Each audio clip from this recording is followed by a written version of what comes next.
오늘 일부 예배에 주신 하나님의 말씀은 욥기 11장 1절에서 6절까지 말씀입니다.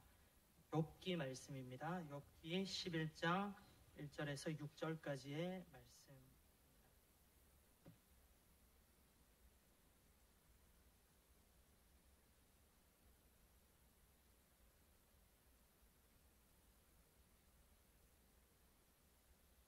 하나님 말씀 욥기 11장 1절에서 6절까지를 저와 성도님들 한 절씩 교독하시겠습니다.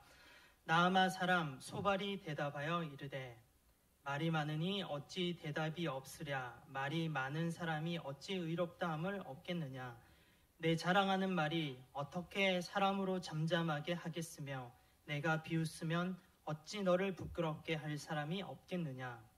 내 말에 의하면 내 돈은 정결하고 나는 주께서 보시기에 깨끗하다 하는구나. 하나님은 말씀을 내시며 너를 향하여 입을 여시고 지혜의 오묘함으로 내게 보이시기를 원하노니 이는 그의 지식이 강대하심이라. 하나님께서 너로 하여금 너의 죄를 잊게 하여 주셨음을 알라. 아멘. 이 말씀으로 우리 잘하지 맙시다 라고 하는 제목으로 하나님 말씀을 증거하겠습니다. 성도님들 안녕하세요. 한 주 동안 하나님의 은혜 가운데서 평안히 잘 지내셨습니까? 먼저 이렇게 인사하시면 좋겠습니다. 옆에 계시는 분들하고 주위에 계시는 우리 성도님들, 또 온라인으로 들으시는 분들은 주위에 있는 가족들하고 이렇게 인사하겠습니다. 안녕하세요. 축복합니다. 안녕하세요. 축복합니다. 그리고 또 인사할 때 우리 좋은 친구 됩시다. 우리 좋은 친구 됩시다. 방금 좋은 친구 됩시다 라고 인사를 했는데요. 올해 우리 교회의 주제가 좋은 친구입니다. 친구라 하면 관계가 정말로 중요합니다. 이 시간 욥기 말씀을 통해서 우리 그리스도인들과의 관계, 우리가 서로 좋은 친구 됩시다. 성도님들께서 인사하셨죠. 우리 그리스도인들과의 관계에 대해서 한번 오늘 말씀을 다뤄보려고 합니다.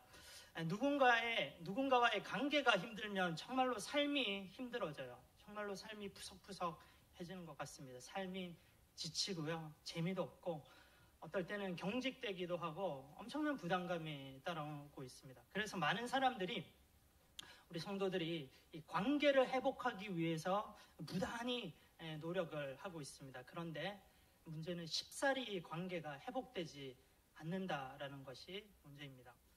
관계 문제로 힘들어하는 우리 그리스도인들, 성도들이야 우스갯소리로 이렇게 이야기합니다.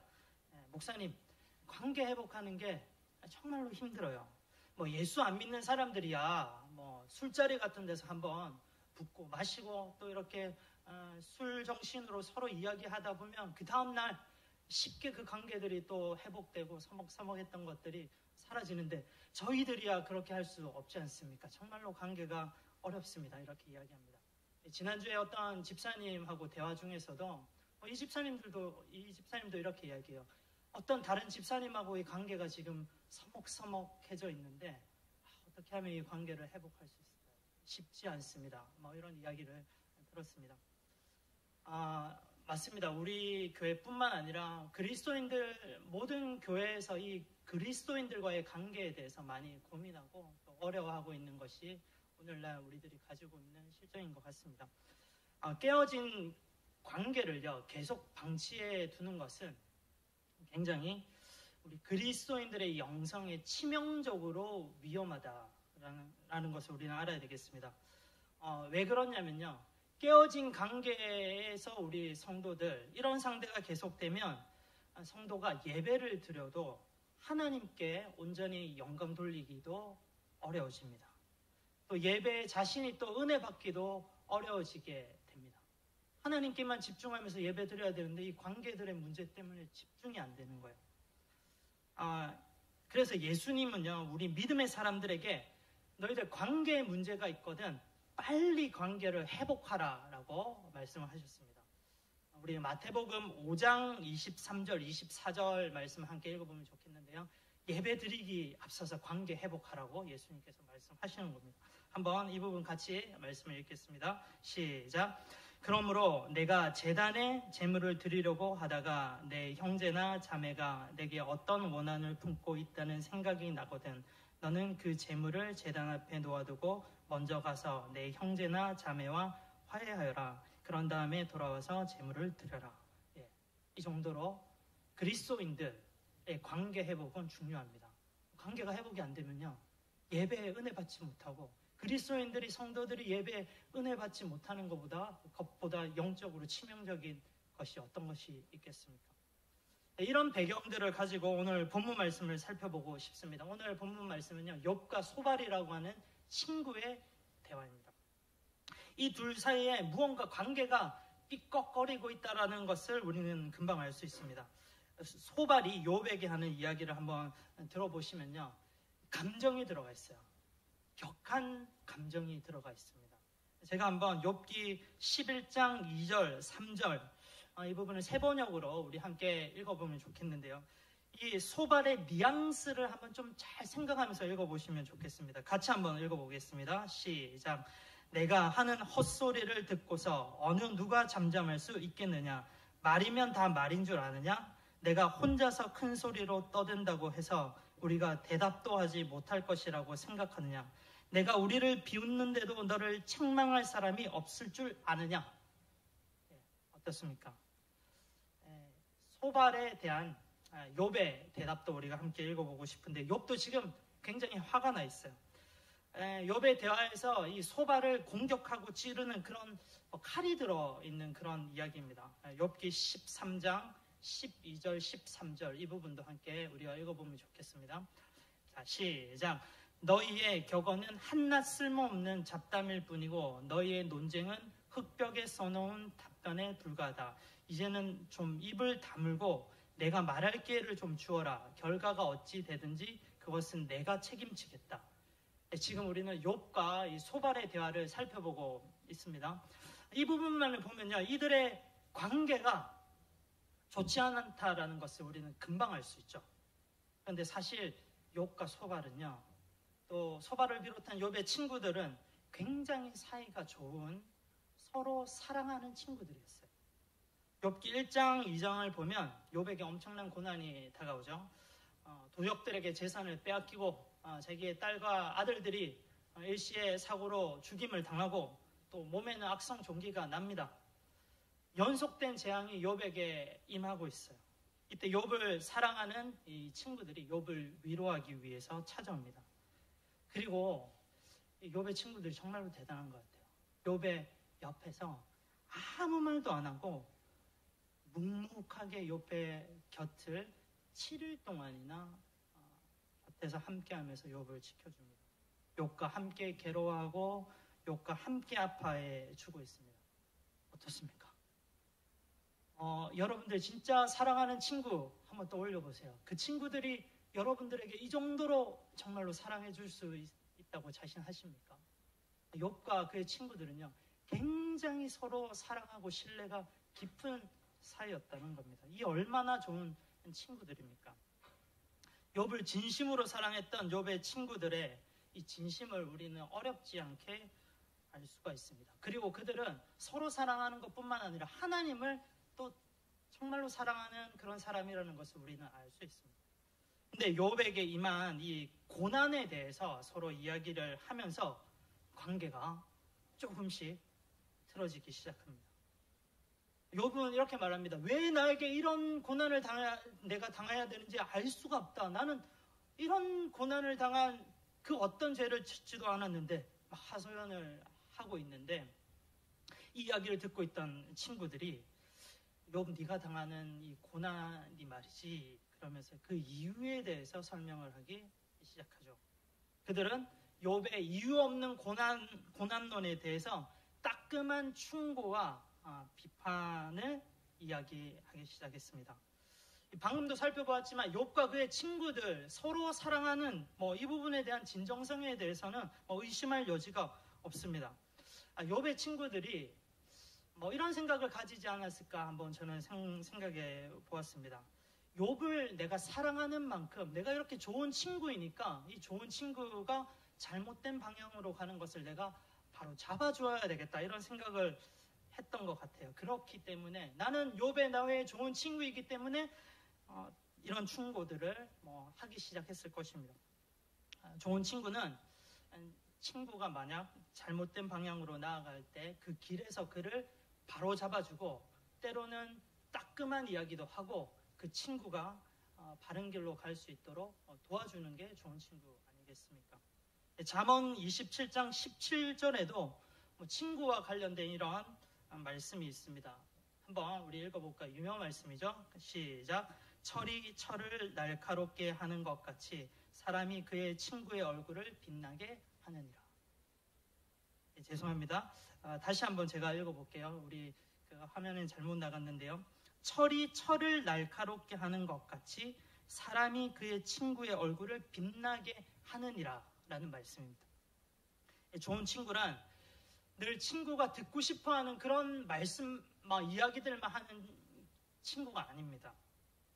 때로는 아프지만 친구에게 충고를 아끼지 않고요. 때로는 관계가 깨어질 것까지도 각오를 하면서 친구에게 직언을 할 수 있는 그런 사람이 좋은 친구입니다. 구약 성경에 나단과 다윗 왕이 바로 그 좋은 예인 것 같습니다.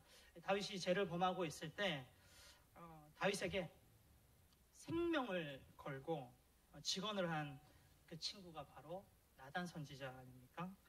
이 나단 선지자의 따끔한 이 충고와 직언을 이야기를 듣고 바로 다윗이 회개를 합니다. 어떻습니까? 이런 면에서요, 나단과 다윗은 정말로 소중한 좋은 친구라고 생각합니다. 다윗과 나단 선지자처럼 모든 친구들이 이렇게 그 결과가 좋으면 좋겠습니다. 해피엔딩으로 이 관계가 맺어지면 얼마나 좋을까요? 그런데 문제는 현실은 그렇지 않을 때도 많다라는 겁니다. 한 예로 사랑하기 때문에 하는 직언이고 충고입니다. 그런데 잘 그 충고를 들으면 좋은데 듣지 않을 때가 많이 있습니다. 부모님들과 자식과의 관계에서 이런 상황들이 많이 나오는 것 같습니다. 부모님은 누구보다도 그 자녀를 사랑하는 사람 아닙니까? 그래서 부모는 자녀를 사랑하기 때문에 아낌없이 조언을 합니다. 철이 철을 날카롭게 하는 것 같은 그 충고를 다 자녀 사랑하기 때문에 하는 거예요. 자녀 사랑하지 않는 사람이 그런 말 할 필요도 없죠. 다 자녀가 잘 되기 바라는 마음에서 그렇게 합니다. 그런데 부모님의 이런 사랑의 충고와 직언들이 자녀들에게 통하지 않을 때가 있습니다.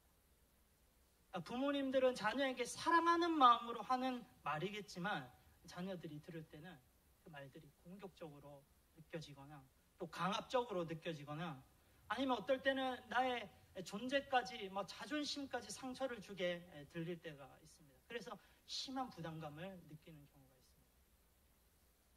이런 경우 전달하는 자들의 전달의 방법이 미숙하니까 부모와 자녀와의 신뢰 관계도 깨어지고 공감하는 능력도 떨어지게 된다. 이런 이야기들을 듣는 겁니다. 욥과 세 친구의 관계도 이와 비슷하다고 생각합니다. 서로가 서로를 사랑하는 친구이면 정말로 틀림이 없어요. 다 친구가 잘 되기를 바라는 마음에서 하는 충고이고 또 충언이고 직언이었습니다. 욥은 이렇게 이야기합니다. 나는 정말 이런 큰 재앙이 왜 나에게 임했는지 알 수가 없어. 너희들 나를 좀 제발 믿어줘. 근데 욥의 친구들은 아니야, 너 인과응보의 법칙도 모르냐? 네가 벌을 받을 만했으니까, 그럼 뭔가 죄가 있으니까 이런 벌을 받는 거야. 서로 진심이에요.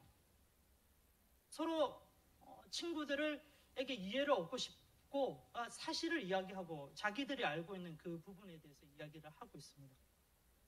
욥과 친구들은 서로 상대방이 자기들의 이야기를 수용하지 않으니까 답답해합니다. 그러면서 서로가 서로의 이야기만을 되풀이하고 있습니다. 그러면서 이 대화 가운데 서서히 감정이 상하고 점점 격해지면서 그들의 관계가 깨어지고 있는 모습을 우리는 욥기 전체를 통해서 볼 수가 있습니다.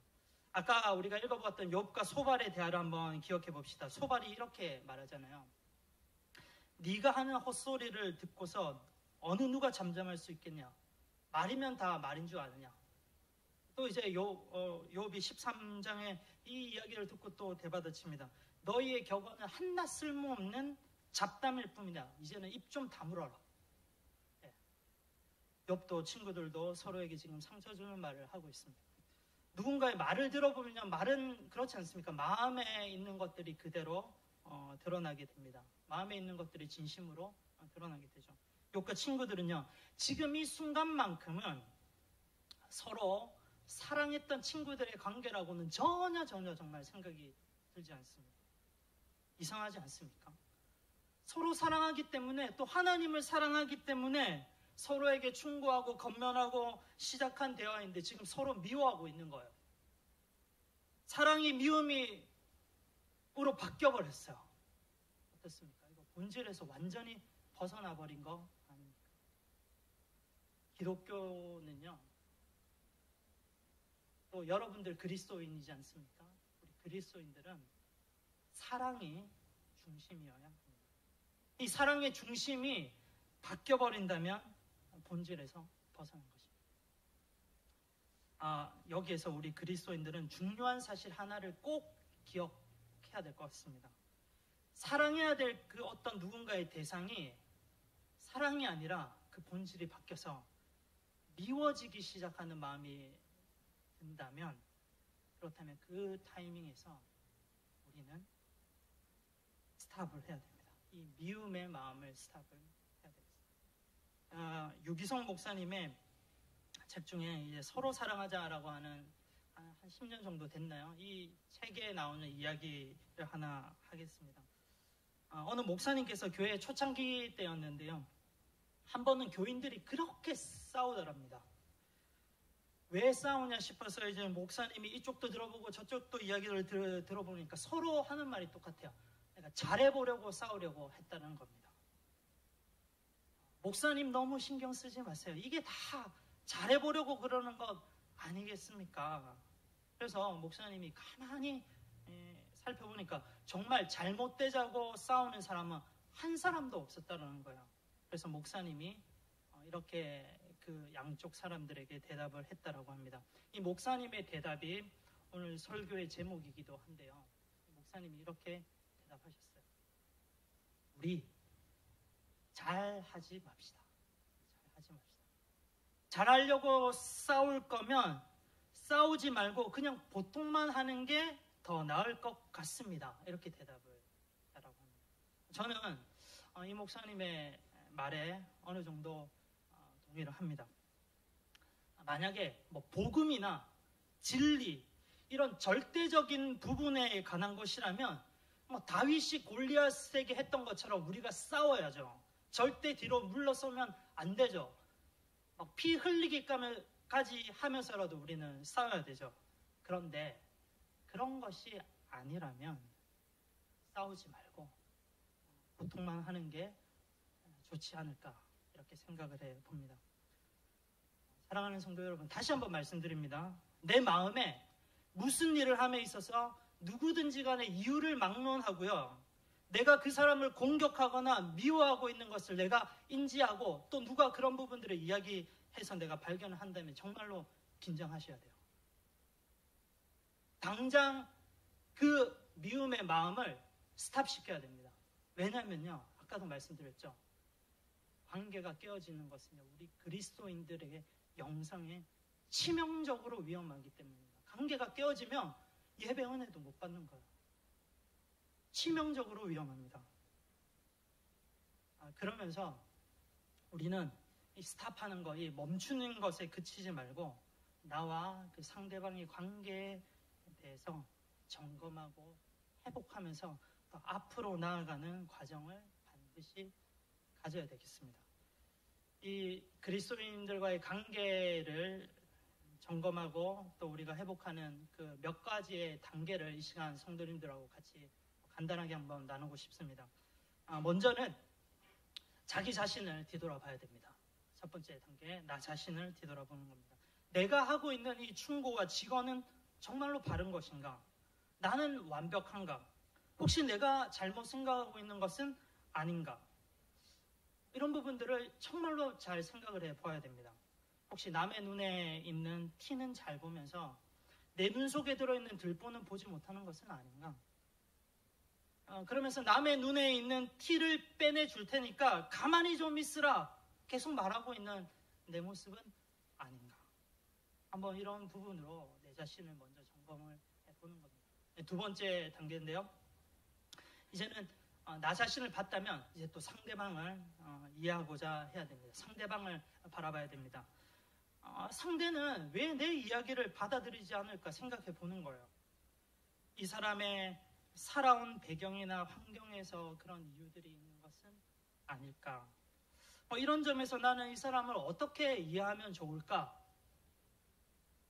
예를 들어서 아까 사춘기 부모님과 자녀들에 대한 부분 말씀드렸잖아요.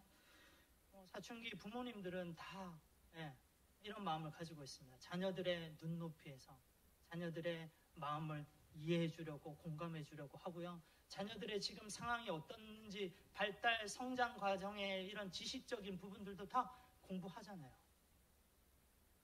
이런 두 번째 과정을 상대를 이해하려고 하는 이 부분들을 잘 소화를 하면 부드러워져요. 이전에는 이 상대방이 도무지 이해가 안 됐는데 완전히 지금 이해되지는 않지만 그래도 차츰 이해하려고 되어지고 그 사람의 부분들이 좀 수용되기 시작합니다. 옛날에는 이 사람 하면 왜 내 말을 듣지 않는 거야? 그러면서 아니 사람이 어떻게 저럴 수가 있어? 이렇게 생각이 들었다면 이 사람을 이해하기 시작하면요. 이런 마음이 듭니다. 아니 사람이 그럴 수도 있지.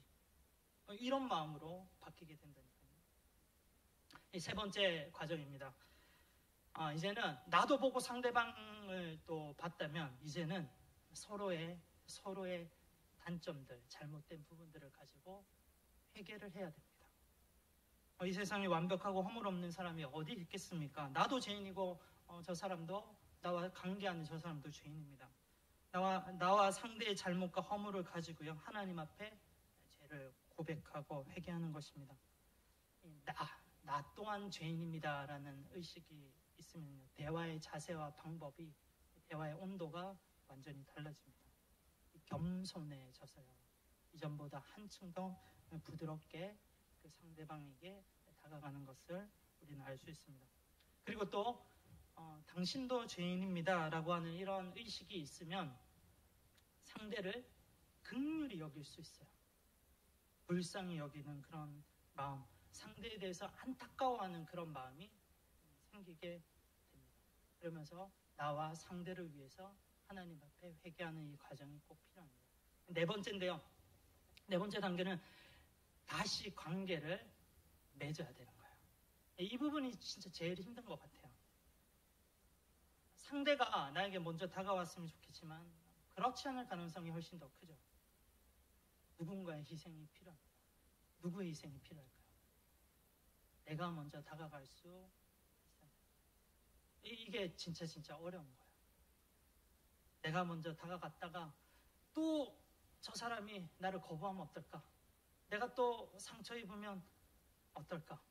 이런 걱정도 듭니다. 그래서 힘든 거예요. 최용덕이라고 하는 유명한 복음성가 작곡자가 있습니다. 여기 계시는 우리 예배 드리시는 분들은 많이 아실 것 같은데요. 옛날에 정말로 이분의 찬양을 많이 부르고 했었죠.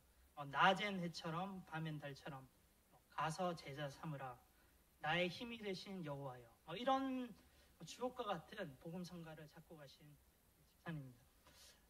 하루는 이 최용덕 작곡자님이 고향교회에 있을 때 동료 집사와 사소한 일로 다툰 적이 있었다고 해요. 그래서 이 동료 집사님과의 관계가 서먹서먹해졌습니다. 최용덕 집사님은 내가 먼저 언젠가는 손을 내밀어야지라고 이렇게 생각을 했는데 선뜻 그게 안 되는 거예요. 그러는 사이에 계속 이 부분을 미루는 사이에 몇 달이라고 하는 시간이 흘렀고 그때 오히려 그 동료 집사님이 이 최용덕 이 집사님 작곡자에게 먼저 손을 내밀어서 용서를 구했다고 합니다. 그러면서 이 서먹서먹했던 관계가 회복되었다고 합니다. 그런데 이 일이 있고 난 뒤에 얼마 안 돼서 이 친구 집사님이 불의의 교통사고를 당해서 세상을 떠나게 되었다고 합니다. 그러면서 이 최용덕 집사님이 자신이 왜 먼저 그 친구에게 손을 내밀지 못했을까? 내가 먼저 왜 용서를 구하지 못했을까? 이런 부분에 마음이 찔리고 아파서 다음과 같은 복음 성가를 작곡했다고 합니다. 이 찬양이 계속 오늘 말씀을 묵상하는 가운데 떠올랐는데요. 오늘 나는이라고 하는 찬양입니다. 이 부분 제가 한번 읽어드리는 것보다는 좀 찬양을 하면 여러분들 아실 것 같아요. 제가 오늘 말씀 준비하면서 아침에 또 연습도 했습니다. 떨리네요. 내가 먼저 손 내밀지 못하고 내가 먼저 용서하지 못하고 내가 먼저 웃음 주지 못하고 이렇게 머뭇거리고 있네. 그가 먼저 손 내밀기 원했고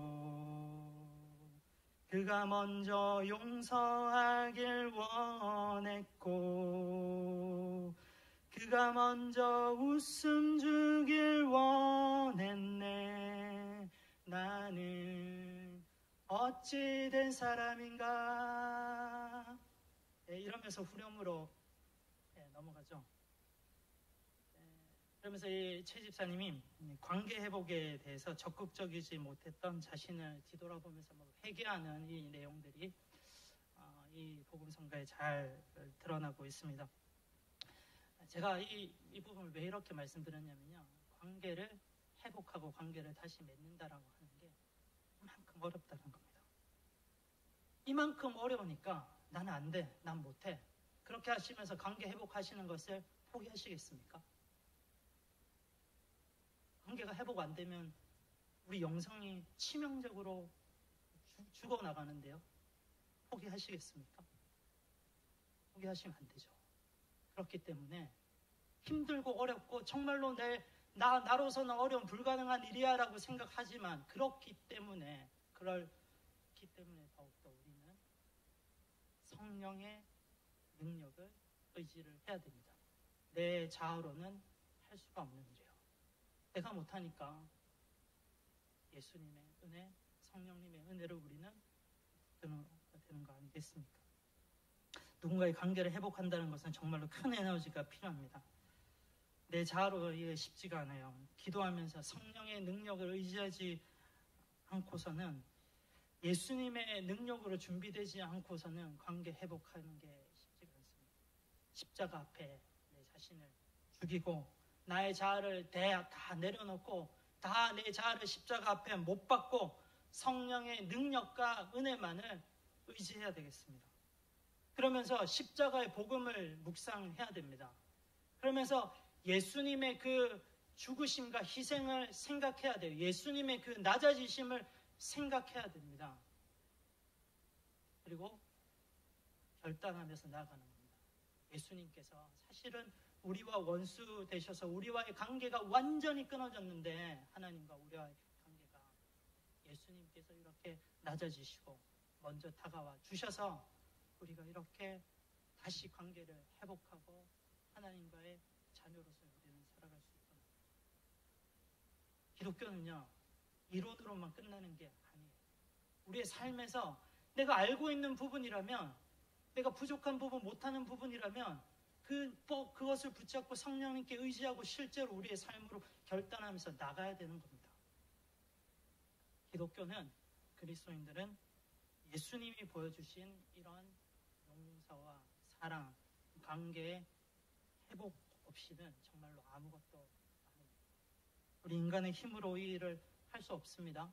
그렇기 때문에 성령의 능력을 의지하면서 관계 회복을 위해서 준비를 해야 됩니다. 우리들은 예수님을 믿는 횟수가 더해지면 더해갈수록 우리들의 신앙도 성숙해지면 좋겠습니다. 어떤 사람들은 예수님 처음 믿을 때 정말로 뜨거운 사랑의 마음을 가지고 있는 사람이었습니다.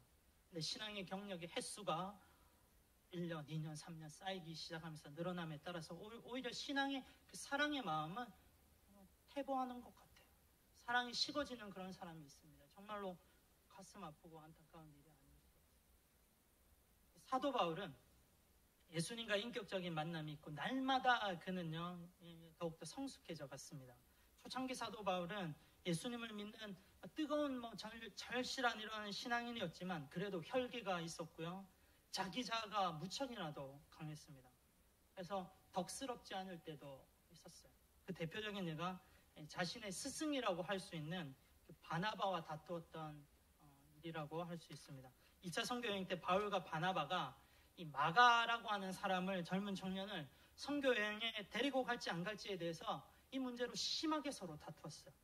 바울은 마가를 좋지 않게 봤고 결국 바울과 바나바는 이 일로 인하여서 헤어지게 되었습니다. 바울은 실바라고 하는 사람을 데리고 2차 여행을 떠났고 바나바는 그의 조카이기도 했는데 이 마가를 데리고 키프로스로 떠났습니다. 그 부분이 사도행전 15장에 나와 있습니다. 이 다툼은 표면상으로는 바울과 바나바의 다툼이기도 했지만 어느 면에서는 바울과 이 마가와의 다툼이기도 했습니다. 바울도 마가도 둘 다 서로를 좋아하지 않았을 거예요. 우리 관계 끊어져도 상관없다. 그래, 네 갈 길로 내 갈 길로 가자. 이렇게 헤어진 거예요. 시간이 흐르고 흘러서 약 20여 년의 시간이 지나고요. 로마 감옥에서 임종을 앞둔 사도 바울의 모습을 디모데후서에서 볼 수 있습니다. 바울은 디모데에게 이렇게 말합니다. 디모데야, 네가 로마 감옥으로 나를 다시 만나러 올 때 그 마가, 방금 우리가 봤던 이 마가도 꼭 데리고 오라라고 말합니다. 그러면서 마가에 대한 바울의 평가가 이렇습니다. 마가는 나의 길에 유익한 사람이다. 약 20년 시간이 흐르는 가운데 사도 바울과 마가의 관계가요, 예전에 20년 전처럼 끊어진 관계가 아니었다는 거예요. 어떤 회복의 과정이 있었는지는 모르겠지만 우리가 확실히 아는 것은 그들의 관계가 지금 다시 맺어졌다라는 겁니다. 결국은 마가도 그렇고 사도 바울도 그렇고 신앙의 횟수가 더해지면 더해질수록 그들은 성숙해졌고요. 예수님을 닮아서 그들의 사랑의 깊이가 더 깊어졌던 겁니다. 예수님의 마음이 그들 속에 거하시는데 믿음의 형제들끼리 서로 화해하지 않고는 견딜 수가 없었던 것입니다. 하나님은 우리 그리스도인들, 형제자매들에게 모두에게 살아계신 아버지 아니십니까? 그리스도 안에서 우리는 한 피로 맺어진 형제자매들이지 않습니까? 그래서 우리가 서로 사랑하고 사이좋게 지내는 것, 누구보다 하나님께서 기뻐하시고 좋아하십니다. 문제가 있고 다툼이 있고 갈등이 있죠. 그거에 또 살아있다라고 하는 그 증거 아니겠습니까? 그런데 우리가 더 서로 사이좋게 사랑하면서 지내면 하나님은 너무나도 기뻐하시는 거예요. 우리 부모님들 다 아시잖아요. 자녀를 두고 계시는 부모님들, 자녀들이 싸우고 절대 안 볼 때 마음이 어떻습니까? 그대로 쭉 가면 좋겠습니까? 아니죠. 자녀들이 서로 사랑하고 사이좋게 지낼 때 너무너무 기쁘시잖아요. 맞습니다. 하나님도 우리 자녀들을 향해서 이런 마음을 가지고 계십니다. 우리가 서로 그리스도인들 관계 가운데서 서로 힘들어하는 것 그 이상으로 몇천 배, 몇만 배 더 힘들어하시고 아파하시는 분은 하나님이십니다. 하나님 아버지의 마음에 못 받고 싶지 않습니다.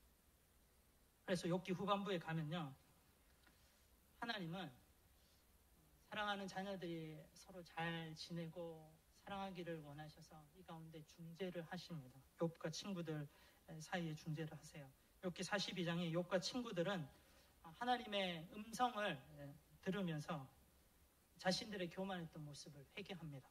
그리고 욥과 친구들은 서로를 용서하고요, 서로에게 용서를 구하고 서로를 위해서 기도하는 아름다운 모습을 보여주고 있습니다. 그리고 나서 이 욥은요, 엄청난 복을 하나님께 누리게 됩니다. 욥기 42장 10절 말씀인데요, 함께 읽어보면 좋겠습니다. 이제 관계가 회복됐습니다. 자, 시작. 욥이 주님께 자기 친구들을 용서해 달라고 기도를 드리고 난 다음에 주님께서 욥의 재산을 회복시켜 주셨는데 욥이 이전에 가졌던 모든 것보다 배나 더 돌려주셨다. 용서하고 관계가 회복됐는데 하나님이 욥에게 이전보다 배나 더 더 회복시켜 주셨다라고 합니다. 저는 이 부분을 스스로 이렇게 한번 해석을 해 보았습니다. 욥과 친구들이 서로 용서하면서 관계가 회복되었을 때 하나님께서 욥에게 모든 재산을 2배나 회복시켜 주셨다 하셨잖아요. 근데 욥이 가지고 있었던 재산이 물질적인 재산만이었을까요?